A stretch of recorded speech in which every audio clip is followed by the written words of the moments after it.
Hello friends, मैं हूं अर्जुन। आज इस वीडियो में बात करेंगे हम पर्सपेक्टिव ड्राइंग्स के बारे में। और मैंने काफ़ी सारे सिलेबस वैसे यूट्यूब चैनल पे मैंने डाले हुए हैं पर्सपेक्टिव के, लेकिन उसके अलग अलग व्यूज़ हैं, अलग अलग तरीके से हम देखा होता है, चीज़ों को समझा होता है। लेकिन आज फिर से एक बहुत ही इंपॉर्टेंट सिलेबस है। जो भी चीज़ हम ड्राइंग बनाते हैं, फिगर ड्राइंग है चाहे वो कोई बॉक्स भी है, उसको हमें देखना होता है कि किस पर्सपेक्टिव लाइंस के अंदर आता है, कंपोजिशन में किस तरीके से इसको हैंडल करना है, कंपोजिशन का ये हिस्सा लगे। अगर आप एक सिंगल फिगर भी बना रहे हैं, सपोज करो आपने एक सिंगल फिगर स्केच बनाया, तो उसको भी आपको देखना होगा कि ये किस पर्सपेक्टिव में आ रहा है। अगर आपकी फिगर स्केचिंग पर्सपेक्टिव में नहीं है, चाहे वो सिंगल स्केच भी है, तब भी वो किसी कंपोजिशन का हिस्सा नहीं बन पाएगा। आपको हर एक चीज को ड्रॉ करने से पहले एक वैनिशिंग पॉइंट या फिर एक पर्सपेक्टिव को समझना होगा, तभी आप एक अच्छी कंपोजिशन बना सकते हैं, राइट। तो बहुत सारी चीजें हैं जो समझनी है। मैंने एक छोटा सा सिलेबस बनाया है जिसमें हम सिंपल सिंपल चीजें समझेंगे, जैसे कोई गाड़ी या फिर कोई ट्रेन या फिर कोई भी एलिमेंट अगर बनाते हैं, कुछ बिल्डिंग्स भी बनाते हैं, तो वो किस तरीके से काम करती है पर्सपेक्टिव में। तो सिंपल सा एक डेमो है और आज समझेंगे इसको। करते हैं एक छोटी सी डेमो। किसी भी चीज़ को ड्रॉ करने से पहले हमें समझना होगा कुछ बॉक्सेस बना के कि चीज़ें किस तरीके से किस एंगल में बन पाती हैं। ठीक है, एक सिंपल सा बिल्कुल बेसिक फंडामेंटल है, इसको समझना बहुत ज़रूरी है। जैसे मैंने ये लाइन ली है, उसके ऊपर एक पॉइंट ले लिया। अब चारों तरफ लाइंस जो हैं वो आ रही हैं और इस पॉइंट के ऊपर जुड़ रही हैं, इसको टच कर रही हैं। ठीक है, इस तरीके से हमें देखना होता है। तो हर कोई लाइन जो है वो किसी भी डायरेक्शन में हो सकती है, लेकिन वो यहाँ पे आके ख़त्म होगी या जहाँ से शुरू होगी। तो इस तरीके से एक आप मैप बना लेते हैं अपने पेज के ऊपर। यहाँ पे मैं कोई बॉक्स बना लेता हूँ पहले। ठीक है, ये कोई गाड़ी भी हो सकती है, ट्रेन भी हो सकती है, बस भी हो सकती है, ट्रक हो सकता है, कुछ भी हो सकता है, कोई बिल्डिंग हो सकती है, लेकिन मुझे एक बॉक्स के तरीके से देखना है। ये देखो, उसी लाइन को अंदर इनकी जो सारी लाइंस है वहाँ पे टच करेंगी। अब मैं यहाँ पे एक ट्रांसपेरेंस जो है वो बॉक्स बना रहा हूँ, और जो दूसरी तरफ है फिर जाके वो वेनिशिंग पॉइंट जो कि एक और पॉइंट होगा वहाँ पे टच करेंगी। ठीक है, तो इस तरीके से लाइन रखनी है। तो ये देखो, एक बॉक्स बन गया और पीछे और बॉक्स बना सकते हैं। अगर आपने कोई हवा में उड़ती हुई चीज़ है, आप पर्सपेक्टिव से ऊपर की तरफ देख रहे हैं, तो आपको इस तरीके से बॉक्स दिखेगा। ठीक है, ये नीचे वाला पॉइंट आपको दिखना स्टार्ट हो जाएगा और इसकी जो हाइट है वो इस तरीके से हम नापेंगे। जो लाइन है वो फिर से वही पॉइंट को टच करेंगी। और ये जो एरिया मैं डार्क कर रहा हूँ, ये है नीचे वाला एरिया, बेस एरिया, जो कि हम अब नीचे से इसको देख रहे हैं। ठीक है, और यहाँ पे अगर हम कोई और भी तरीके से कोई और एंगल्स अगर हम देखते हैं, तो यहाँ पे इसी तरीके से बॉक्सेस बनेंगे। आप किसी साइड किसी चीज़ को देख रहे हो, तो कुछ इस तरीके से पॉइंट लेना है और वहाँ पे टच करना है। सपोज करो मैं अब ऊपर से चीज़ को देखूंगा, कोई बॉक्स नीचे पड़ा हुआ ज़मीन के, और मेरा जो आई लेवल है वो काफ़ी ऊपर है, और मैं ऊपर वाली सतह को देख रहा हूँ उसकी। ठीक है, जो सरफेस है वो ऊपर वाली साइड अभी। तो ये पॉइंट अब कुछ इस तरीके से दिखेगा, राइट। इसको मैं थोड़ा डार्क बना देता हूँ। ये वाला सरफेस ऊपर वाला है और ये हमारी वाली साइड वाला है, और जो बाकी की लाइंस हैं वो भी वहाँ पे जो पॉइंट हमने लिया हुआ है वहाँ पे टच करेंगी सारी, इस तरीके से। तो बिल्कुल सिंपल है। ऐसे ही हम किसी चीज़ को अगर बनाते हैं, सपोज करो मैं कोई गाड़ी वगैरह यहाँ पे देख रहा हूँ, कुछ एलिमेंट जैसे ये भी है, काफ़ी टफ है, लेकिन हम कोई सिंपल चीज़ समझते हैं। मैं बिल्कुल कॉपी नहीं करूँगा, लेकिन उसको रफली समझाऊंगा कि ये किस तरीके से ड्रॉ किया होगा। जैसे ये गाड़ी है, तो इसका पर्सपेक्टिव देखो। अब यहाँ पे कोई लाइंस तो दिख नहीं रही है एक्स्ट्रा, लेकिन आपको मैं बनाना बता देता हूँ कि अगर आप किसी भी तरीके से किसी भी कंपोजिशन में ये गाड़ी या फिर कुछ इस तरीके का एलिमेंट बना रहे हैं, तो आपको कुछ ऐसे देखना होगा एंगल्स। जैसे मैं एक वैनिशिंग पॉइंट लिया, वहाँ पे कुछ लाइंस ले लिए।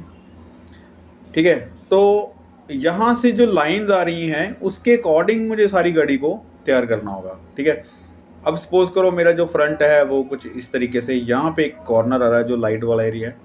ठीक है, बाकी गाड़ी जो पीछे की तरफ इतनी बना लेते हैं। ठीक है, ज़्यादा उसको कॉपी नहीं करते, एक सिंपल सा एक मॉडल बना लेते हैं। और इसकी हाइट जो है वो यहाँ पे अपने अकॉर्डिंग हम रख सकते हैं। और ये लाइंस इस तरीके से, जैसे मैंने पहले बताया कि दूसरी वाली लाइंस अगर पर्सपेक्टिव में है तो कुछ इस तरीके से दिखेंगी। आपको स्टेबल स्ट्रेट नहीं लेनी, वो भी एंगल वाइज लेनी है कि पर्सपेक्टिव जा रहा है तो यहाँ पे कॉर्नर बनेगा। वैनिशिंग पॉइंट से आती हुई लाइंस इस तरीके से आपको दिखाई देगी, क्योंकि इस साइड भी पॉइंट हो गया, उस साइड भी पॉइंट हो गया। इसको 2 पॉइंट पर्सपेक्टिव बोल देते हैं। लेकिन मैं आपको सिंपल ही बता रहा हूँ कि आपको ज़्यादा सोचने की जरूरत नहीं, 2 पॉइंट 3 पॉइंट ये सब मत सोचो। आप ये सोचो कि मैं किस तरीके से ड्रॉ कर रहा हूँ और इसके लिए ज़रूरी क्या है। आपको चाहे ये पॉइंट 4 लेने पड़ जाएँ, 5 भी लेने पड़ जाएँ, वो कोई प्रॉब्लम नहीं, किस साइड भी लेने पड़ जाए वो भी अपना तरीका है एक। लेकिन इसको समझो कि जिस तरीके से ड्रॉ करना आपकी ड्राइंग स्टेबल लगे। यहाँ पे देखो कुछ लाइंस में ले रहा हूँ, जिसका बॉर्नट है वो कुछ इस तरीके से रख सकते हैं, ठीक है।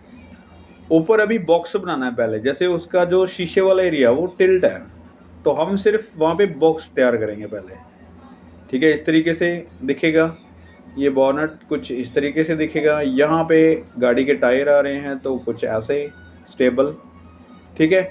अब जो बॉक्स बन चुका है उसको धीरे धीरे हमने कार्व करना है, शेप लेनी है इसकी, किस तरीके से शेप बनेगी। ये देखो यहाँ पे शेप कुछ है, मैं कुछ अपने तरीके से भी ले रहा हूँ क्योंकि वहाँ पे काफ़ी ब्रिकियाँ दिखाई गई हैं। हम एक मोटा मोटा इसको समझ लेते हैं रफली कि कैसे एक गाड़ी का मॉडल तैयार होता है। अब ये देखो ये लाइंस बन गई है, मैं टायर नहीं बना रहा हूँ पहले, इस लाइंस को समझो, मैं उसको गुलाई दे रहा हूँ अभी, ना कि कुछ ज़्यादा कर रहा हूँ। यहाँ पे टायर बनेगा उसका अकॉर्डिंग टू पर्सपेक्टिव, ये टायर छोटा बनेगा, आगे वाला जो टायर है वो थोड़ा सा बड़ा बनेगा, ठीक है। तो इसको थोड़ा सा बड़ा रखो, बैक साइड वाला छोटा सा बनेगा। और जो ऊपर की शेप है देखो, बैक साइड से मैंने हल्का सा उसको स्टेबल कर दिया। ये अब शीशा जो है टिल्ट है तो मैं कुछ ऐसे उसको तिरछा रखूँगा। ये बॉनेट भी उसका थोड़ा सा यहाँ से इस तरीके का डिज़ाइन है, तो हल्की फुल्की चीज़ें उसकी लो। बाकी के जो पॉइंट्स है मैं बहुत ज़्यादा उसकी ब्रीकियाँ नहीं देख रहा हूँ, मैं उसको समझ रहा हूँ कि किस तरीके से उसने ड्रॉ किया हुआ है, कैसे उस मॉडल को तैयार किया हुआ है। और हमने पर्सपेक्टिव वाली लाइंस जो एक बॉक्स बनाया है, बाद में ऊपर वाला जो बॉक्स बनाया है, उसी के अंडर ये सारी चीज़ें कनेक्शन जो है वो बनता जाएगा, एक दूसरे से जो लाइंस है वो जुड़ती रहेंगी, ठीक है।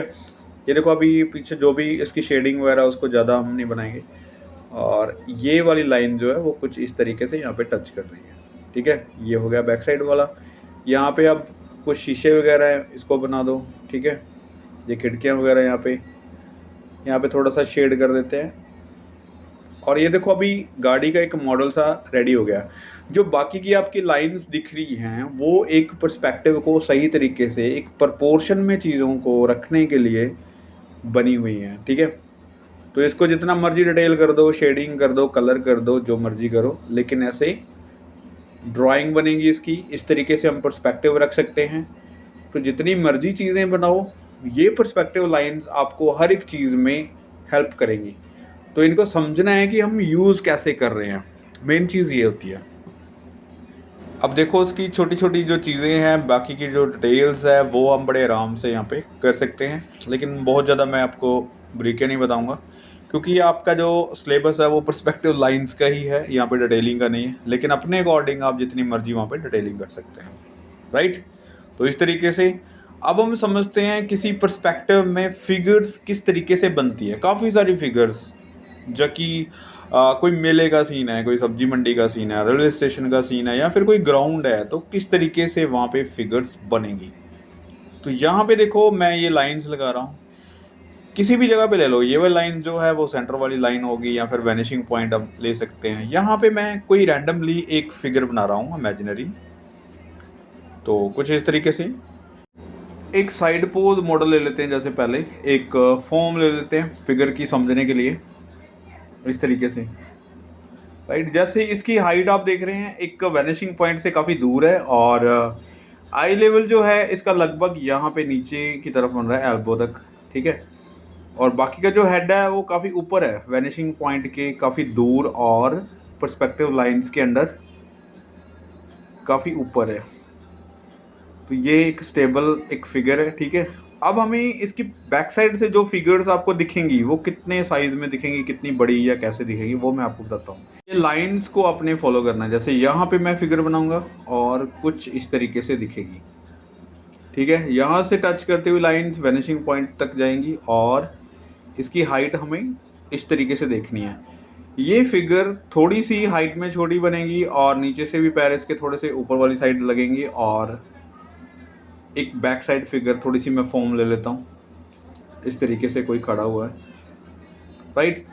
अभी देखो फिगर इससे छोटी भी लग रही है, पर्सपेक्टिव में भी लग रही है कि ये थोड़ा सा दूर है। अब ग्राउंड लेवल पे इसको खड़ा भी करना है।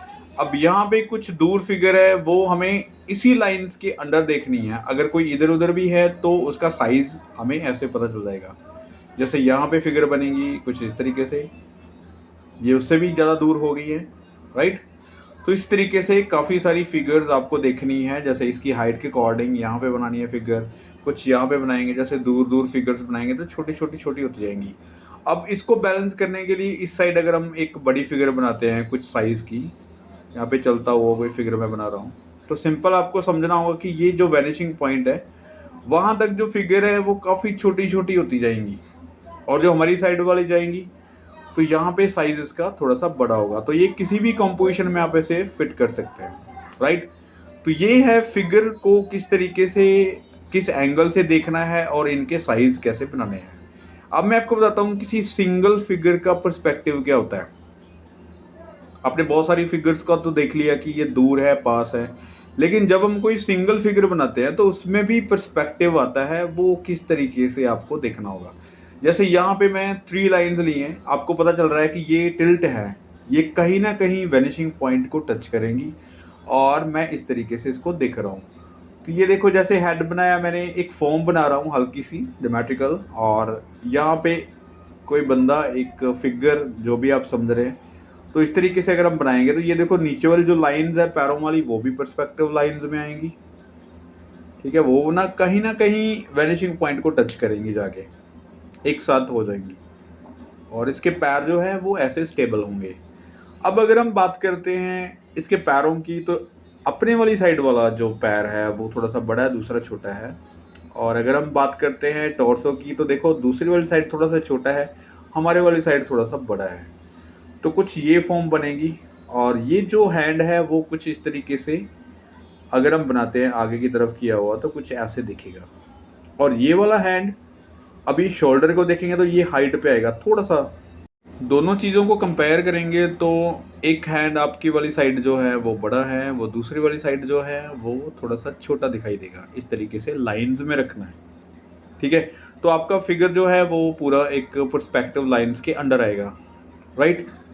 इस तरीके से इसको किसी भी एंगल में अगर बनाएंगे तो आपको समझना होगा कि इसकी जो पर्सपेक्टिव लाइंस है, कोई वैनिशिंग पॉइंट आपने जो लिया हुआ है वो किस तरीके से जा रहा है, कैसे आपको फिगर वहाँ पे बनानी चाहिए। ये जैसे ज्योमेट्रिकल फॉर्म मैंने हल्की सी आपको बताई है।